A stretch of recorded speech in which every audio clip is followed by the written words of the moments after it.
Hello, everyone. Welcome back to Phenomenon and Paranormal Podcast. I'm your one host, Christina. I'm Allie. I'm Anthony.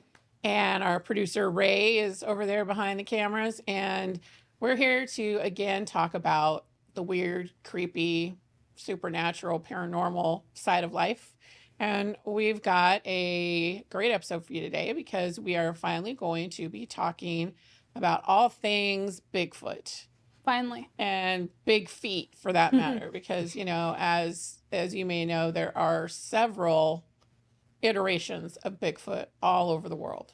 So I think we're going to start off today doing a couple little fun things. We did this on our last episode where we did believe or not believe or don't believe. Yeah. So Anthony, you had a couple things you were just going to... Yeah, I just thought a couple of random ones that probably don't get talked a lot about in the public eye as much.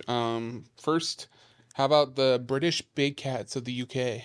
I have not heard of the British big cats of the UK. So the United Kingdom has long been home to rumors of free-roaming big cats prowling the moors and wild places across its southwest. Nice. Some have entered folklore, such as the Beast of Exmoor and the Beast of Bodmin, or Bodmin, I should say. Bodmin. And these became famous in the late 1970s when sightings and claims of slaughtered livestock drew cryptid hunters in the droves. Nice. So, believe or don't believe? Well, I'm just learning of this. I know, yeah. But, I mean, if you're finding slaughtered livestock, something to it, maybe. Yeah. I mean, all I could think of is American Werewolf in London whenever I hear about being attacked on the moor. Yeah, right? So, is it a big cat?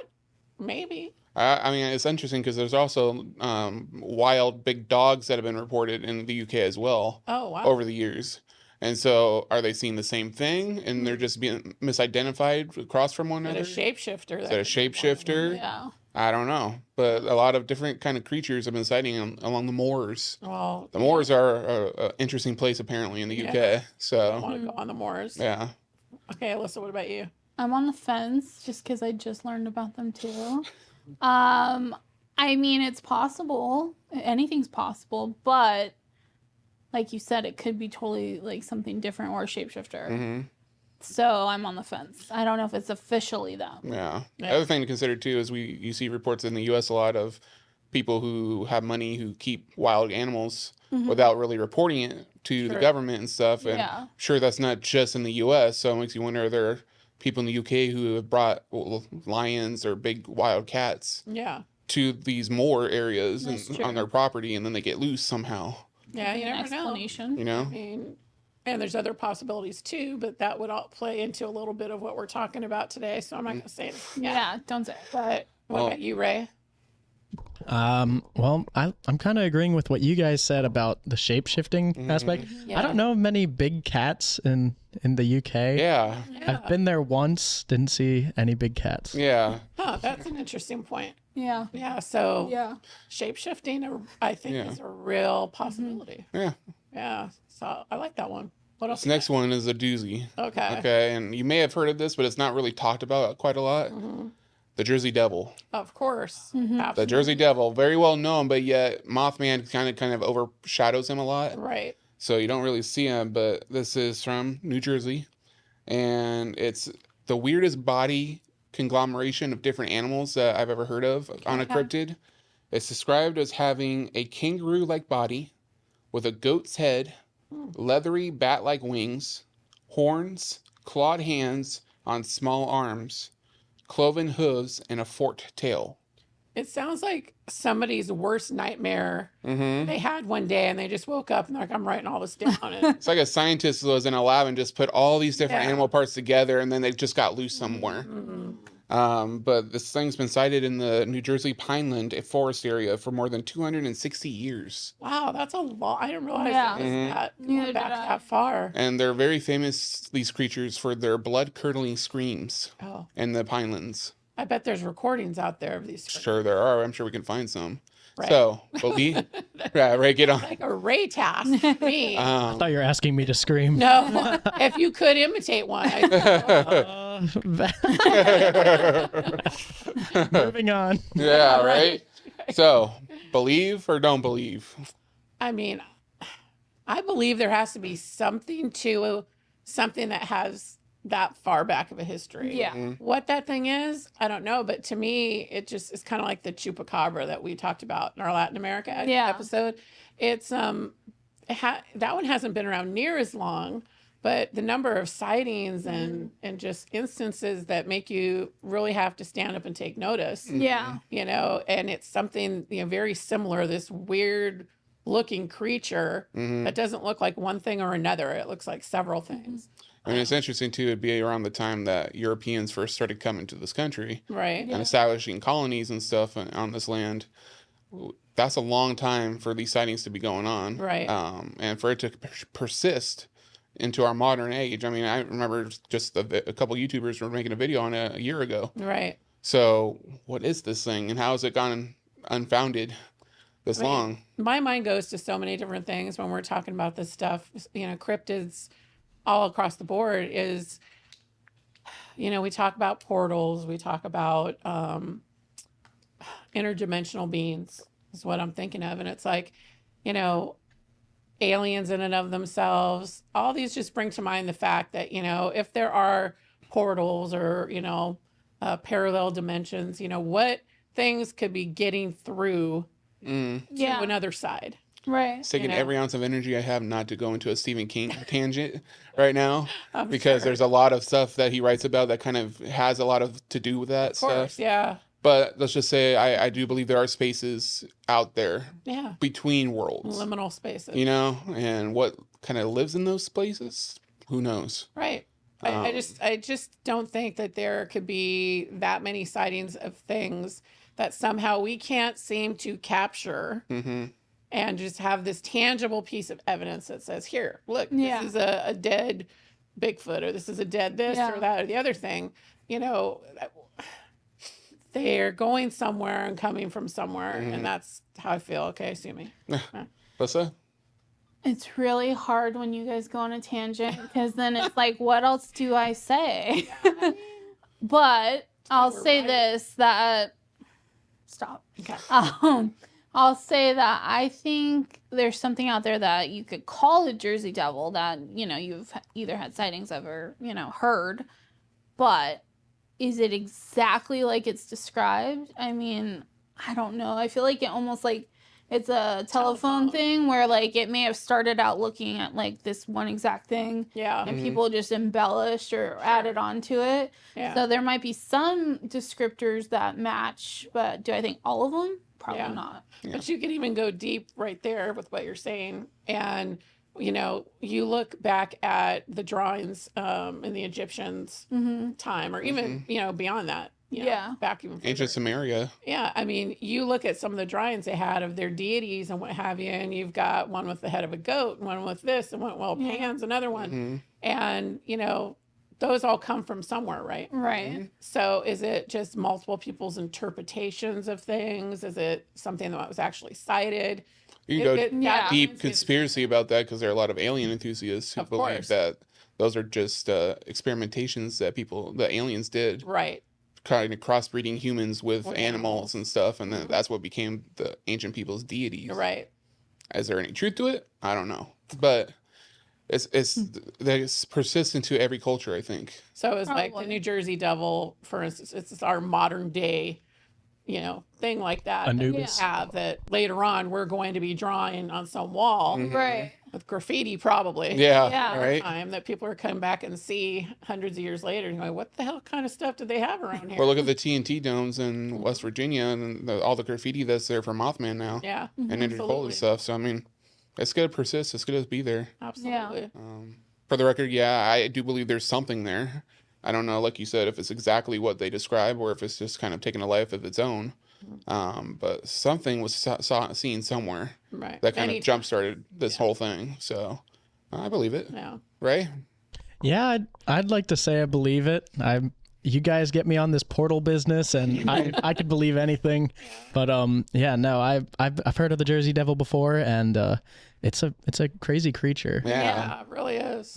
But doesn't it, like, when we start talking about this stuff, I don't know, can't speak for everybody, but for me, it makes me really just want to go out and hunt. I want to find a portal. I say hunt. Right? I don't mean hunt. It's like ghost hunting. We're not actually hunting Yeah, the I don't like ghost. that Yeah. word per se. I just want to go out and find. Yeah. Analyze, yeah.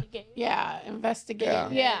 photograph it. Especially with what we're talking about today, because there's so many people who believe what we're talking about today. Oh, yeah. These creatures are actually far more intelligent than people realize. Yeah, Actually have their own society and stuff. So if that's true, wouldn't it be cool to like actually communicate and speak to these beings and I like see agree. what they have to say? Yeah. You know?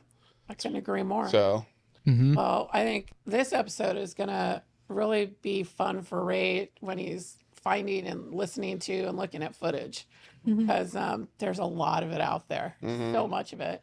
And Anthony, is there another one you had, or are we gonna get into the original OG? it's OG time. It's OG time. So, yeah, obviously like we said, we're talking about Bigfoot today and all the types of different big feet that are out there. But for Americans, I think there is one specific Bigfoot that kind of jump-started it all. And that is from the Patterson-Gimlin film. Yeah. I have my notes here. So it's been decades, but this creature was sighted in Northern California by Bob Gimlin and Roger Patterson. Roger Patterson's no longer with us, but Bob Gimlin still lives in Washington today and still is searching for more evidence of Bigfoot. Right. This was shot at Bluff Creek in Northern California. And although the video itself is like a minute long, there is one particular frame, 352 is the frame number, where the infamous shot of this Bigfoot walking across the way is seen. Now, the big interesting thing about this film is that since its inception, it's come to be known that this Bigfoot is actually a female Bigfoot. Right. Right. And its infamous name is Patty the Bigfoot. Okay. So the Patterson-Gimlin film is kind of what jump-started the entire conversation in American culture about Bigfoot, about Sasquatch, these mysterious ape-like beings who are seen from a distance, and yet we never ever find bones or skeletal remains or any sort of evidence that they live here. Or do. Or do they? So, it's been about half a century since this footage came out, but yet it's never officially been debunked.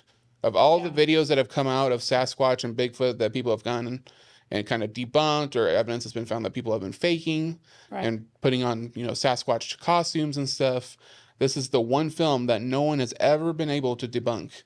It begs the question. I'm sorry. Were you No, okay. I was just looking at you. No, it just, to me, it begs that question. Is it, because a lot of people have tried to debunk this footage. Yeah. Or many people. There's still skeptics out there that are racking their brains because they can't do it, Right. but they still don't believe it to be true footage of a Bigfoot. Yeah. But is it that it can't be debunked because it's an actual Bigfoot? Right. Is it that it can't be debunked because of the technology we had back then, the quality of the footage? What is it that makes it so hard to debunk? I guess that's why there are still people who are very, Well, the interesting is they've had all sorts of experts look at this film, and we've even seen people who have been able to clean up the footage with modern technology right. nowadays. And you've had everyone from anthropologists and professors to actual Hollywood special effects and makeup artists Right. who professionally design the prosthetics and stuff that people use to make modern day horror films or monster films. Right.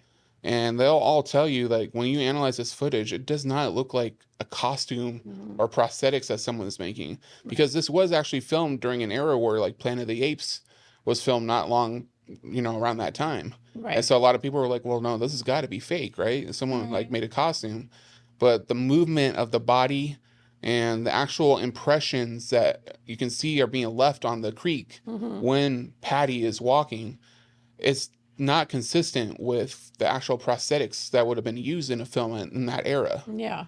So there's a lot of people who have tried to debunk this for years, and they just can't. Well, and even recreation, Yeah. to try and see if, and by today's standards, even where all the prosthetics would be much better than they would have been back in the day. And they would have been, Can't recreate this. when the prosthetics they would have had back then were so heavy, it would not have been possible for a person wearing that kind of prosthetic to move that fast across the very uneven terrain of the creek. Yeah, it was a very fluid motion. Yeah. Yeah, it was a very fluid stride. There was no stopping her when she was walking. Yeah. And she seemed to acknowledge that they were filming her, and she just walked off. Yeah, she turned and looked. That's the classic shot right there. Yeah. Trying to look. So for her, this creature, Patty, to move that fast, it seems it seems almost less likely that this was someone in a costume, and more likely that this is some sort of creature. Right.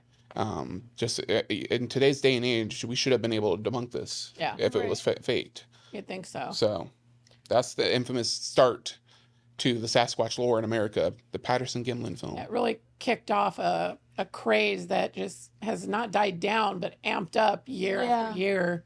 And I think, one of the biggest reasons now, too, is, as we've talked about in other episodes, our online, presence out there in the world now, it's so readily available to have footage instantly posted. Exactly. That, a lot of people do, where it's unedited footage that they're just like even shooting lives or whatever it may be.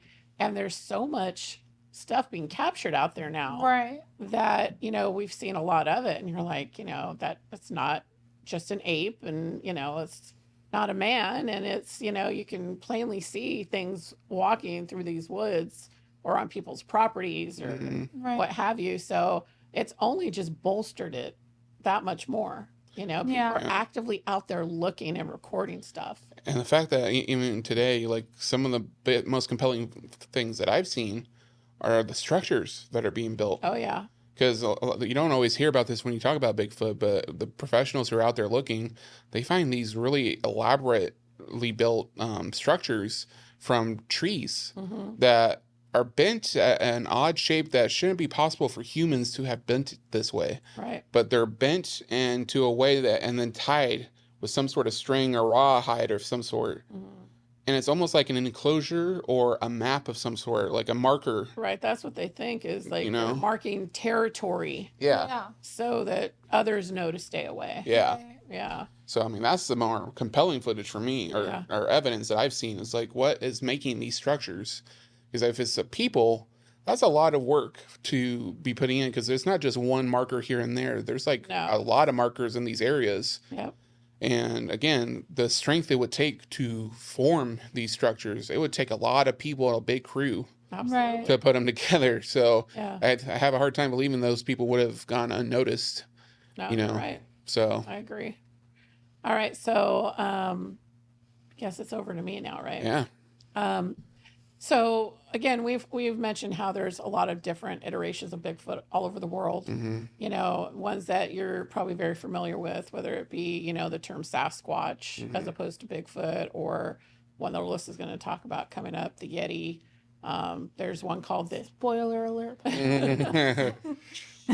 There's the Yowie in Australia, which is a cool name. It's a very cool name. I like that one. There's a lot of different variations that are probably more well known. Yeah. But there's also ones, and I swear I hoped that we hear from some other people, some viewers, but I bet you every state in the country that you're in has a variation. Right. And I say that because we even had, I got to look up who commented this, but we had a commenter that brought to our attention one I had never heard of from Illinois called the Big Muddy Monster. And, again, if anyone in another state somewhere in the country or in another country has their version that, is local to them, please comment on this episode and let us know, because we love learning about new things, especially when it comes to cryptids. Also, real quick, make sure you like, comment, subscribe, share, hit the notification bell on this episode. Thank you. Appreciate it. But there's another one, because the Big Muddy Monster in and of itself, I feel like I could do an episode on, because it's so interesting, and there's police reports. There's all sorts of stuff, and I really want to dig into that one at some point. But the one I wanted to talk about today is one that you may not have heard about, called the Yucca Man. Now, we have done an audio podcast in the past about the Yucca Man, and it took like 2 or 3 parts because there was a lot going on with it. But the Yucca Man is a version of Bigfoot that comes from the Mojave Desert. So this is kind of near and dear to us because, you know, we spent some time living out in the Mojave Desert. Yes, we did. A lot of weird stuff happens out in the Mojave. Very strange place. Yeah. Very, very strange. There's so many things that to me make this one very eerie. Yeah. There is also the tie to Mojave itself because Mojave Desert is very well known for its Native American history, its lore, the fact that I happen to know a shaman Right. from where we were at the Mojave Desert who says that he actually knows packs of big feet out in the Mojave that he communicates with, and that the Native Americans consider them to be like their spirit guides. Right. And actually, I'm going to see if I can link his YouTube about the map that he has that shows where all these packs of big feet are and how they travel through the Mojave River Basin. Wow. Fascinating stuff. Yeah. Yeah. Let me tell you. So when I heard about the Yucca Man, it really kind of stuck with me. And I just want to read one of the first encounters that happened here. On a night in 1971, the Yucca Man was first spotted on 29 Palms Marine Base. The story changes slightly depending on the source, but it said that a Marine guard on duty was found the morning after his shift, unconscious, with his rifle bent in half. When asked what happened to him, the Marine stated that a huge hairy man had appeared out of the dark and came towards him. The Marine lifted his rifle and ordered the figure to stop, but it took the rifle from him and bent the weapon in half. He was then knocked unconscious. The creature was stated to have glowing red eyes and smelled horrible.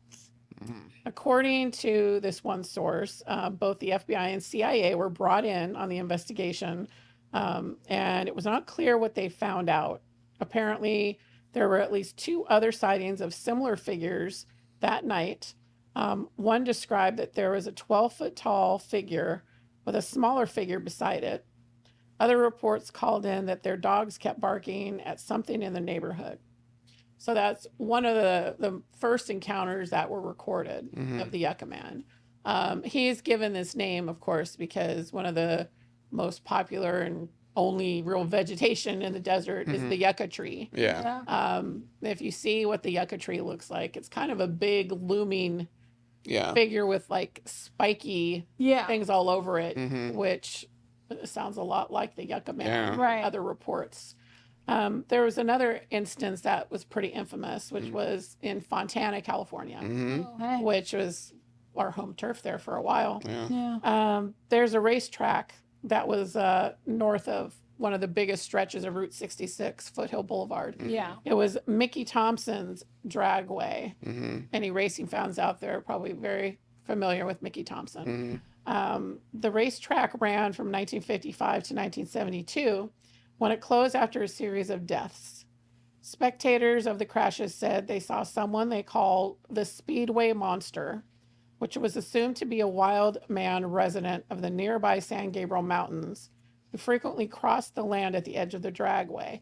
Now, if anyone's familiar with the term wild man, out in the mountains, San Bernardino Mountains especially, and in some up north as well, people talk about, this could be a whole nother episode, the wild men or wild man type creatures, or maybe real men that Okay. sort of live out off the grid Oh yeah. in these groups of people that basically will behave like wild animals. Yeah. Yeah. That could be responsible for missing people. Some people claim that the missing 411 phenomenon could have something to do with that. Right.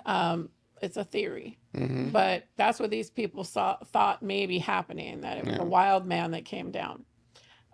Later reports came when a couple from Desert Hot Springs reported that their car was stopped by a large, hairy man who stepped out into the road. They described that it stepped out from behind a yucca bush and that his chest was the size of a refrigerator with its arms hanging below its knees, had long tan hair.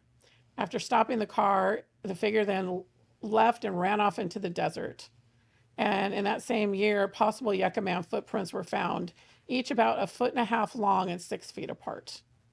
So this, again, you know, there's more sightings of this, including in an underground tunnel in another Marine base. Edwards, right? Yes. Edwards Air Force Base. Sorry. One of the most infamous ones that I have always loved the story of. What really kills me about it, when we start talking about things like interdimensional beings, is how much of these sightings are associated with, you know, military bases. Yes. Especially when you start talking about the one at Edwards, where there's this whole underground system of tunnels. There's so much attached to Edwards Air Force Base that, you know, has to do with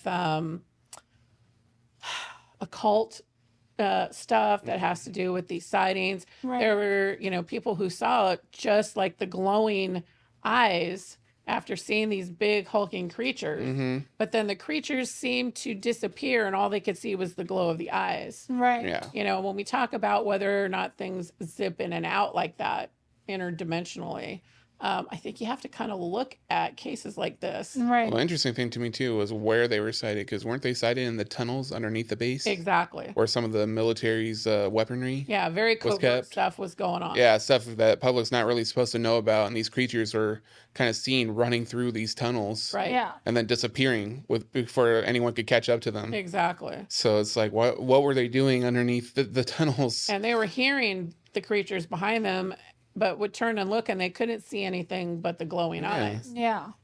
So Makes you wonder, was the military doing something they shouldn't have been? Maybe were these creatures drawn to what they're kind of messing around with and they weren't supposed to, or did they come from whatever they were right, doing? were they an experiment gone wrong? All the theories that you could go into, but then where the first one was also at a military base. Right. You know, Right. so And the desert is a perfect place for the military testing. I mean, it's very well known. I mean, obviously the biggest one, Area 51. exactly. But I think there are a lot of other places besides Area 51 where stuff like that could happen. The desert's a perfect place to hide that kind of stuff from absolutely. the public eye. So, Yep.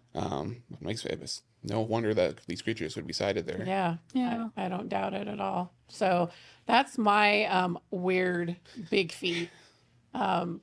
There's another one I'm going to talk about, but I'll let Ali go. Well, Or is it- Anthony actually had one other thing he wanted to share before I. Yeah, before I get to, I'm going to end the episode with mine, but there's one piece of evidence that I think is kind of crucial besides the Patterson Gimlin film that I think people should listen to because this is audio related. And these are the infamous Sierra sounds. Oh, yes. So in Sierra Nevada mountains in California, way back in 1971, Al Berry, who was at the time a skeptical reporter investigating the Bigfoot phenomenon with his buddy Ron Moorhead, who, if you guys are Bigfoot enthusiasts, Ron Moorhead is infamous Right. for being a researcher in the Bigfoot community. Yeah. They were setting up camp for the night somewhere between Lake Tahoe and Yosemite National Park. When they were up there one night, they actually heard some genuinely bizarre cries, is how they describe it. Moorhead, when he was discussing this later on, would reveal that they actually had audio equipment that they were able to record these sounds with. And for a good long time, all you hear are these creatures seemingly communicating with one another using these very guttural, inhuman sounds. Right. And we're going to send the link over. You can listen to the link either in our bio or Ray can put it up here right now. But if you listen to these cries, people have been kind of dissecting these sounds for years now, for decades, and audio experts all agree that these sounds are not human. These are not sounds that people could have been making to try to fake it. Yeah. These guys were just in the middle of nowhere. There's not supposed to be anyone around.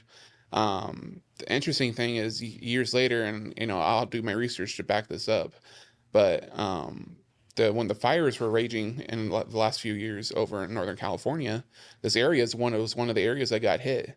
And one of the only areas to not be destroyed by the fire was the area that they were camped in.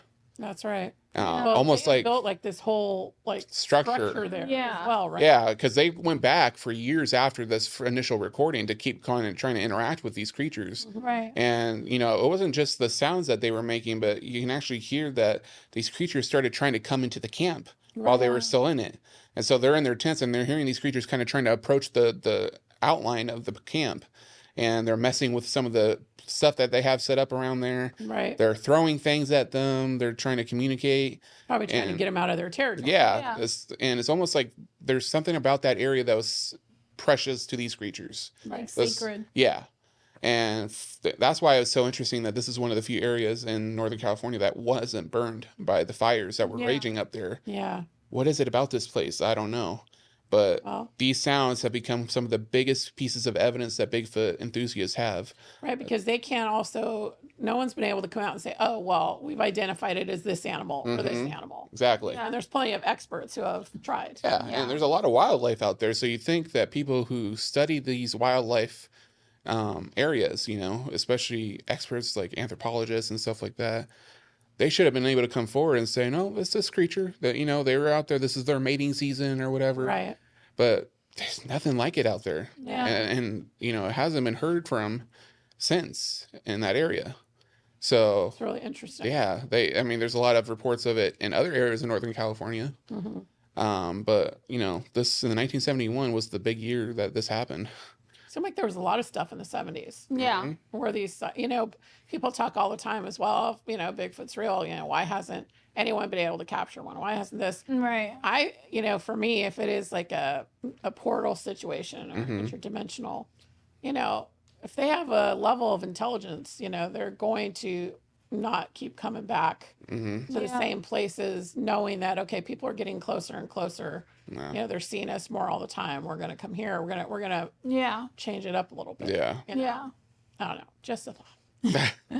Well, that was, and again, well, hopefully you guys can hear it from your end, but Sierra Sounds is kind of some of the best pieces of evidence I've ever heard. Yeah, oh, So, Yeah. Alyssa? Well, the one I want to talk about that I believe you spoiled was the Yeti.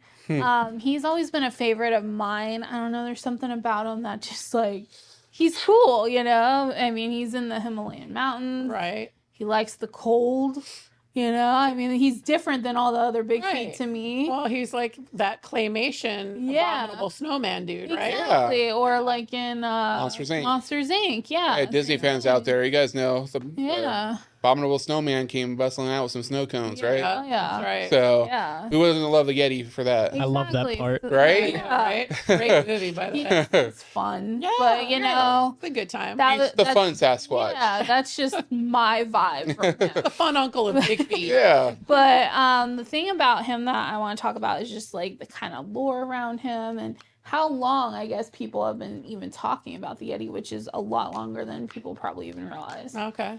So, like the others, he's a bipedal creature that's very muscular. He walks on his two legs, for those who don't know what bipedal means. He has reddish brown or gray hair. Okay. Okay. He's approximately 6 feet tall. And he has been around and known about since 326 BC. Oh, wow. Wow. See, Alexander the Great actually wanted someone to bring him a Yeti. Sure. Why not? And right? demanded this upon conquering the Indus Valley region. But of course, they didn't end up bringing him a Yeti. I would have I Like hated. a Yeti as a I would have hated to be the guy that was tasked with know. that Yeah, and right. failed. I would have stayed in. Maybe he became a Yeti. maybe. Exactly. You know, like They said they were unable to fulfill his request on account of the fact that the high altitude inhabitant could not survive the lower temperature. Ah, That was okay. their reasoning. All I don't right. know how that played with Alexander the Great, but you know, I have a feeling I these think guys it's a weren't good heard from again. excuse. But you know, yeah. I might have yeah. So, I mean, they say folklores about him could like literally fill books because I mean, much like Sasquatch, I mean, everyone knows of Yeah. the Yeti. Right. Yeah. There's various renditions. Some people say Sherpas drink and fight each other in order to somehow encourage Yetis to fight and destroy one another, Oh, is one. okay. There's another one that mentions something that's a little too graphic for our podcast, but it's Okay. Okay. that Yetis aren't so chill, basically. Okay. They also say a Yeti grows and becomes more and more powerful along with the rising sun. Okay, that's So there's different folklore regarding the Yeti that maybe not everyone knows, Yeah. but we like know about him in our American culture, Right. and the versions we see in movies and stuff Yeah. like that. So I think he's fascinating. Oh yeah. To be honest.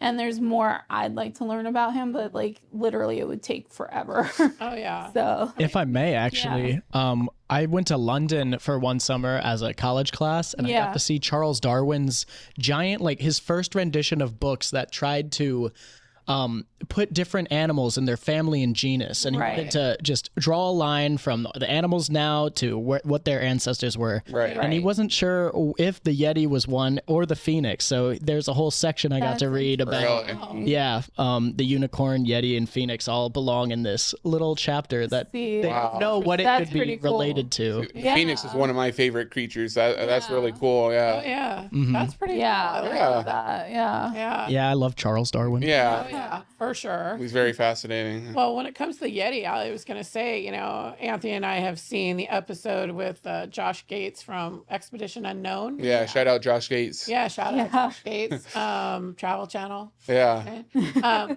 No, but where he actually went to the Himalayas, Right. on the hunt for Yeah. the Yeti. Yeah. And while he was there, they actually got some footprint casts. He was actually Yeah. in the media out there Yeah. in the Himalayas. Like they did a huge news conference where he Yeah. found this giant Bigfoot print Right. or Yeti, Yeti print. print. Yeti.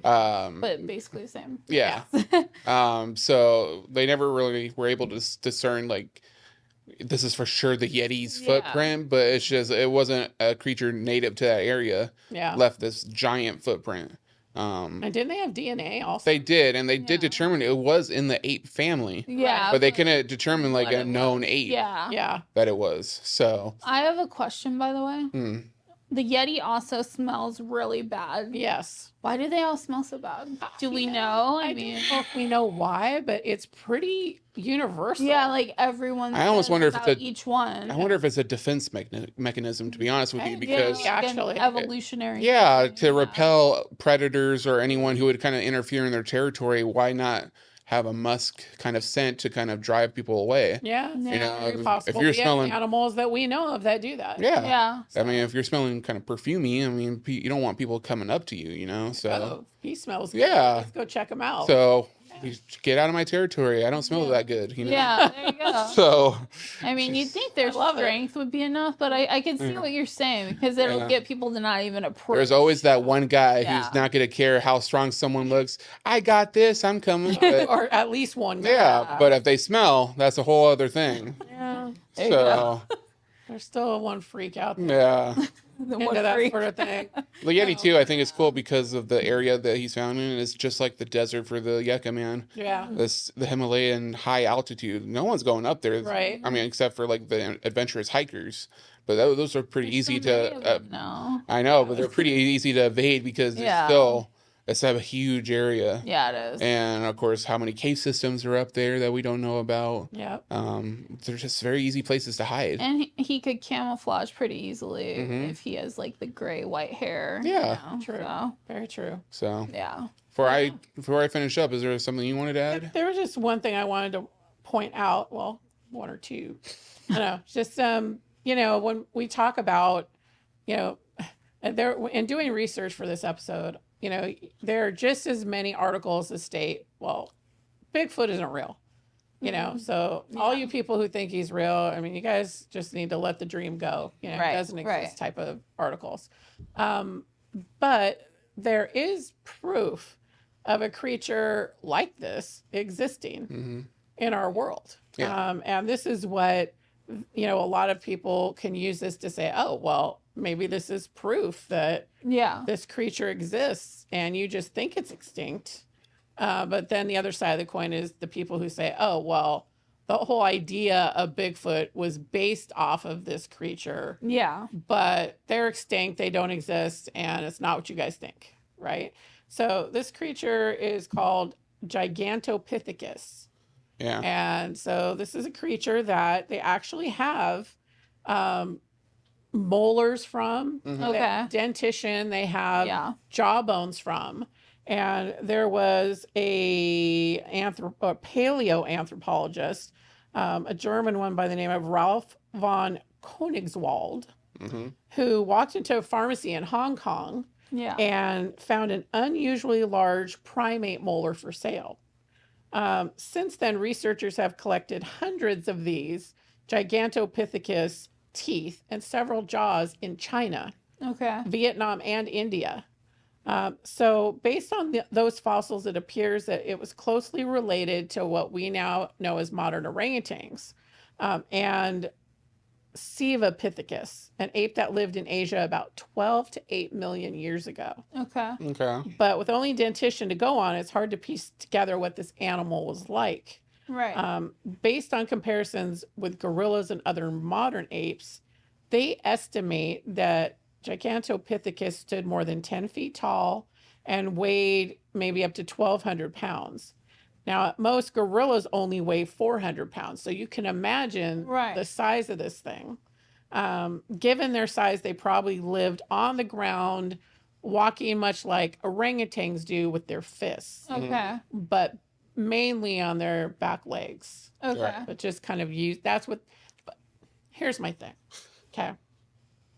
This is all speculation. Yeah. Right. Okay. Without seeing these creatures or having more than dentition to go on, Yeah. how they functioned.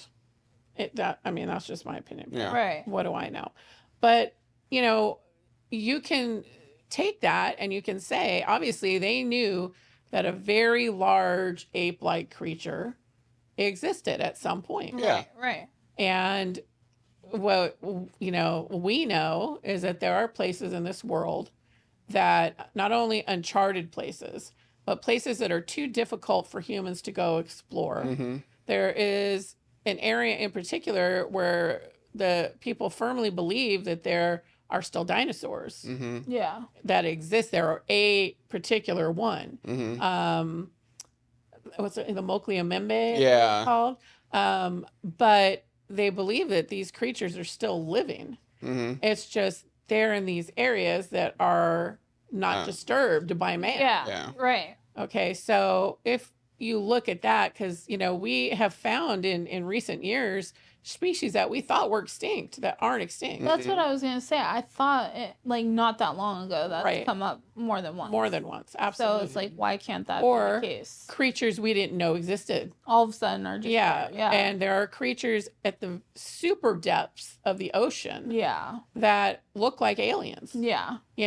That we didn't know existed. So if we have actual evidence of stuff like this, of a creature that, as far as we're concerned now, considered to be extinct, Mm-hmm. Yeah. are they really? Has there been an evolution of that creature Mm-hmm. Right. into something else that we now know as Bigfoot? Yeah. The interesting thing about what you're talking about is the areas that they were found in. Mm-hmm. We just talked about this when we were doing research, and I don't remember the exact name of what it's called, but you might. But Don't remember the name, but I'm sure we can find the clip. yeah, and we'll of it. put this in the show notes if we can. But there is, especially in China, an area that there's an entire cavern that has an ecosystem of its own outside of the environment above ground. That is very interesting. It's like it's its own world there, and it goes miles into the earth. It's fascinating to look at. Yeah, it has its own rivers. It has its own plantation, vegetation, animals to live there. And this is just discovered. It's like a literally, hidden Ray, if you kingdom. look at this thing, somebody found a hole somewhere when they're walking across the ground, and you look down into this hole, and there are literally trees growing up from way down below, and birds flying, and all this vegetation, and like you said, rivers. It's a whole other dimension of a world. That's down- amazing. Yeah, Yeah. it's fascinating. It's trippy. So, Especially because if you consider, and even in America, the cave system, the Mammoth Cave system. oh Lord. If you look at the Mammoth Cave system, it goes for miles, and not just in one state, but many states in one area. We know that there are areas in this world that are connected underground. Yeah. Who's to say that millions of years ago there weren't tunnels that connected to all over the planet, but because of planetary shifts, earthquakes, changes in the environment, mankind arriving, that some of these systems have since collapsed or disappeared and are unknown to humanity even at this point. there are even people who say that there are creatures from prehistoric times that live in the Mariana Trench to this day. Right. You know, obviously we have movies like The Meg that kind of talk about the Megalodon, but the Megalodon is just one of many creatures that are supposed to live in the Mariana Trench, and they're so deep that humans can't get to it. Right. Yeah. So we'll never know unless Yeah. technology evolves, of course, that what exactly is living down there. Right. And if changes to the environment keep happening, what's to say that those things don't come back up? Yeah. You know? Well, there have been, throughout our history, even our more modern history, instances where people, even gold miners, out like in, I don't know if it was Colorado, but during the big mining rush, that claimed that they found in one of these caverns like a whole other world down there. Yeah. And people living down there. Yeah. And then, just water flowing in areas that it shouldn't be flowing. And, after coming back out and trying to go find it again, couldn't find it. Yeah. But that is only one of many instances like I think there's one like that in the Sierra Nevada mountains, that, ironically enough, Right. as well. There's like a big cave that people have found that it looks like there's an ancient city Right. inside of this cave. Like they can't tell which culture exactly it came from. Right. But there was a place for rituals to be performed. There was living quarters, Right. all sorts of things. It was an actual city underground. And it's just kind of just sitting there now, like unused. We don't think about how much our world has changed because, like, right now in our time, most people don't reflect on history to that depth. We think about what's maybe happened in the past couple hundred years, and Yeah. and that's kind of as far as we go. Yeah. And we're thinking about stuff like, oh, we live in an area where, the Civil War, the American Revolution stuff were fought. Right. And, when we think about, what happened with the Native Americans, we might think Yeah. about that level. But I just saw the other day that somewhere in the South, I don't know if it was Georgia or Tennessee, but they found like a whole, what almost looked like an ancient Egyptian city underneath this one area Yeah. that's not been explored. Yeah. And it's like, what was happening Yeah. thousands of millions of years ago Yeah. Yeah. where we live? Yeah. Right. We just don't know enough.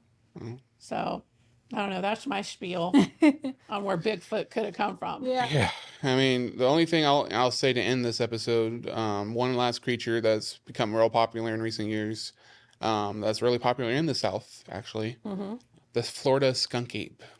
Now, you guys probably have heard of this. It's very popular.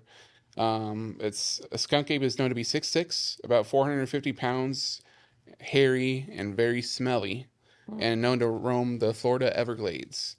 So the first report sighting here that I have is in the year 2000, 3 days before Christmas. There was a family in Florida who awoke to a loud noise on their back deck. There was so much banging and pounding that it sounded like some drunk was knocking over deck chairs. But all the noise came from something that couldn't be human, a low, deep grunting, and with it, a scent like something was rotting. So when they came out to the back, they saw something huge. It was a great, huge, lumbering beast covered in hair from head to toe. The family figured it was escaped orangutan, but when photos emerged of what they caught, paranormal experts started converging on the area because they had a different explanation altogether. Damn those paranormal experts. Yep. The monster on their deck, they believed, was none other than the Florida's own Bigfoot, the skunk ape. Yep. Since then, there is an entire research headquarters developed in Florida for dedicated solely to the Florida skunk ape. Well, yeah. So there's a one-man hunting down the skunk ape full-time known as Dave Shealy. He's the self-proclaimed Jane Goodall of skunk apes. Oh, okay. Okay. So he runs Skunk Ape Headquarters, which is a research facility focused on proving that these creatures are real. He's poured his whole life into it, and he said he spotted one when he was just 10 years old. Oh, wow. So the Florida skunk ape, very similar to a lot of other Sasquatch that we've talked about, but it's actually gained a lot of traction over the last few years, especially in our modern era, especially, thanks to shows like Expedition Bigfoot and stuff like that. Florida skunk ape is like on the top tier Right. of Sasquatch sightings. And where they're sighting is another isolated area which is probably filled with a lot of animals that we still don't know exist because it's the Florida Everglades, the swamps. It's a Yeah. hard one to navigate. Yeah, it's very dangerous too because of all the known creatures that exist Right. there, especially, gators, alligators roaming the swamps there Right. They're everywhere. everywhere. And it's just, They're literally everywhere in Florida. yeah. Yeah. And then you Birds. got poisonous snakes that swim in the water and hang in the trees. Right. All sorts of insects. No. This is so See, Allie's worst nightmare, yeah. Life. I definitely wouldn't step foot in there. Snakes. But, there's just so many dangerous, even poisonous dart frogs, down there. No. So it's just so dangerous to explore that there aren't as many people willingly going out into these areas except for really dedicated people like Dave Shigley here, Right. who can actually look for these creatures. There's very few video footage of people who have caught like glimpses of the Florida skunk ape, but it's usually behind so many like reeds in the water and vegetation that you only get like small glimpses of its head as it's emerging. Yeah. But So it's usually underwater? no, it's in the like walking through the swamp. Oh, okay. I was gonna say. yeah. so But like amphibious. by the time that people get a glimpse of it, Yeah. these creatures have already traversed around all these heavily forested areas, Yeah. the vegetation and stuff, and humans can't walk straight through these reeds. Right. They're Yeah. so dense. Yeah. Yeah. And so you only are able to get a small glimpse and then they're gone. Yeah. But again, As always. are they just walking further off into the woods or are they just disappearing? Right. Right. You know? Right. Who knows? Every time we talk about the interdimensional portion of the Bigfoot story, Yeah. all I think about is Predator. Oh, of course. Yeah. Right. I mean, that it kind of taps right into what people think about interdimensional beings. It's Yeah. the ability, like, are they really zipping in and out, or are they just camouflaged Yeah. to a degree that we can't identify with because we don't have the technology Yeah. to do so. Right. So that's what I think of. I mean, maybe that's not so far off. Just like years ago, we wouldn't have thought that we'd be where we are now with AI, right? It was just some sort of, fantasy Yeah. that we came up with, for television and movies. And Yeah. whatnot. But, we're seeing a lot of that stuff now. Yeah. Well, and another thing too, I mean, you may remember from Expedition Bigfoot, their show, but in last season, there was an episode in particular that was I really Favorite loved, moment. but they caught a glimpse of this shadow being running in front of their cameras, and it brought to mind the question of whether they're interdimensional or do these creatures have a natural camouflage Right. built into their biology. And they actually talked to some scientific experts, and there are military experts who have developed technology that can essentially make a person invisible. Yeah. Cloaking. Yeah. It's cloaking, and because we haven't been able to catch these creatures, are they able to naturally camouflage themselves from us? Right. And maybe the only reason they caught a glimpse of it in their camera was because they're using IR lights Right. Yeah. instead of just their human sight. Yeah. Full 'cause spectrum. Yeah, Right. because they were caught in the light of their cameras. They weren't Right. caught like just from your human eyesight. And so it makes But me why we wonder. think this stuff would be so out of the realm of reality always boggles my mind, because in nature there are creatures that have been around for a long time that naturally camouflage themselves. Yeah. There are many that you Yeah. could name. So, like I say, why is it? And we talk about evolution, Yeah. and why is it so weird to think that there are creatures out there that could have evolved from something like Adapted to their yeah. And, to be able to go all this time without being, a dead one being found or Yeah. something like that. It's like there may be a reason for that. Right. Well, and look at what we do with when we lose someone and stuff. We're not always burying someone anymore. Sometimes we, cremate them Right. or some other kind of form of burial.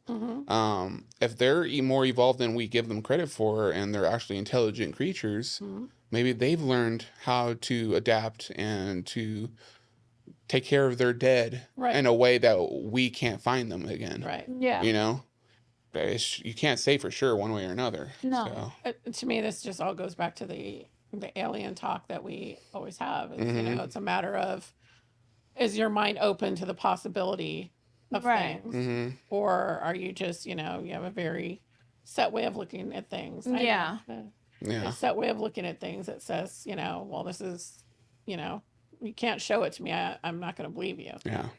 But no, I'm going to stop there because you know where I could go with that. But Yeah. When we go over our time allotment here. yeah. so- Oh yeah. Look at the time. Yeah, right. But yeah, again, if anyone out there has other big feet Yeah. that they're familiar with, like the big muddy monster. If you have video footage, audio Oh footage, man, we'd love photo that. that you want us to look at, kind of dissect on an episode, please be sure to send it to us. All our social media links are down below in the description box, as well as our email that you can contact us at. If you're an expert in the Yes. field, If you we'd love to talk to you. if you've actually gone out there exploring and looking for Bigfoot or have studied Bigfoot in any way, we'd love to have a discussion Yeah. with you. Maybe even on our Patreon.